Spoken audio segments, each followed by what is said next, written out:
May isang lalaki sa internet na hindi artista, hindi rin sikat na komedyante sa TV, pero milyon-milyon ang napapatawa niya halos araw-araw. Hindi siya mayaman. Hindi rin siya galing sa alta sosyedad. Pero kapag narinig mo na siyang magsalita ng Bisaya, nako, tapos na ang usapan, siguradong sasakit ang tiyan mo kakatawa. Siya si Rekmar Atis. At sa video na ito, aalamin natin ang kwento sa likod ng page ni Rekmar, ang page na literal na nagnakaw ng manok ng atensyon at tawa ng buong Pilipinas. Sino nga ba si Rekmar Atis? Para sa mga hindi pa nakakakilala sa kanya, si Rekmar ay isang simpleng Filipino content creator na mula sa probinsya ng Tubod, Lanao del Norte. Ginamit niya ang isang bagay na matagal nang tila minamaliit online, ang sariling lengguwahe, ang simpleng mga eksena, at ang sobrang relatable na buhay probinsya. Sa mga video niya, walang mansion. Walang sports car. Walang pa-flex ng mga mamahaling gamit. Ang meron lang siya. Mga classroom skit na siguradong makaka-relate ka, purong Bisaya humor na natural, at mga karakter na sobrang totoo. Yung tipong parang kaklase mo lang. Parang istriktong teacher mo noong high school. O di kaya, parang yung kapitbahay mong laging may masasabi sa lahat ng bagay. Yung authenticity na to, yung pagiging totoo niya, ang naging susi para sumabog ang page ni Rekmar, hindi lang sa Facebook, kundi pati na rin sa TikTok at dito sa YouTube. Kung pagsasama-samahin natin ang lahat ng followers niya sa iba't ibang platforms, tinatayang mahigit 4 na milyon na ang sumusubaybay sa kanya. 4 na milyon!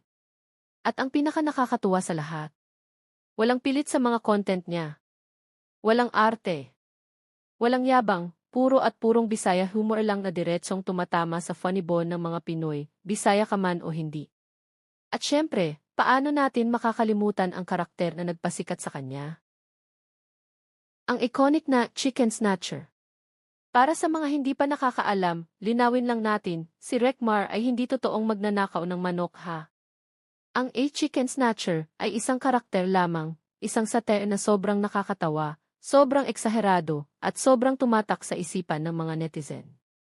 Dahil sa karakter na ito, naging bansag na kay Rekmar ang titulong Chicken Snatcher ng Pilipinas, isang titulo na imbes na maging nakakagalit, ay naging simbolo pa ng katatawanan. Ika nga nila, he stole the chicken, but he also stole our hearts with laughter. So, ano nga ba ang sikreto? Bakit sobrang lakas ng hatak ni Rekmar Atis sa masa? Simple lang. Si Rekmar ay hindi nag-aartista. Hindi siya nagpapanggap na ibang tao para lang sumikat. Hindi niya binabago ang sarili niya para lang mag-fit in sa kung anong uso. Kung sino siya sa mga video niya, yung simpleng probinsyano na may nakakatawang pananaw sa buhay, malamang ganoon din siya sa totoong buhay. At iyan mismo ang dahilan kung bakit ang tawa na ibinibigay niya sa atin ay totoo rin. Hindi scripted, hindi pilit. Ang impact ni Rekmar ay higit pa sa pagpapatawa. Ang pagsikat niya ay isang malaking patunay na ang probinsya content ay may puwang at kayang makipagsabayan sa national level. Pinatunayan niya na hindi kailangan laging mag-English para maging viral.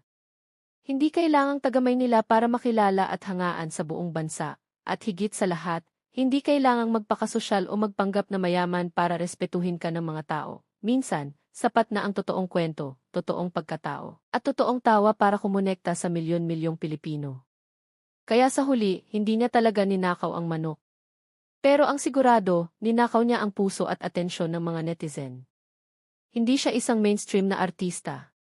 Pero milyon-milyon ang kanyang audience, ito ang kwento ni Rekmar Atis. Ito ang kwento sa likod ng page ni Rekmar. At ito ang buhay na patunay na minsan, ang pinakasimpleng tawa na galing sa probinsya, ang may pinakamalakas at pinakatumatagos na dating. Maraming salamat sa panonood, at huwag kalimutang mag-subscribe para sa iba pang mga kwento. Maraming creators ang may kwento. Maraming talento ang deserve mapansin. Sino ang content creator na gusto mong ma-feature namin next? Comment mo lang ang pangalan niya at kung bakit. Baka ang kwento niya ang susunod naming ibahagi.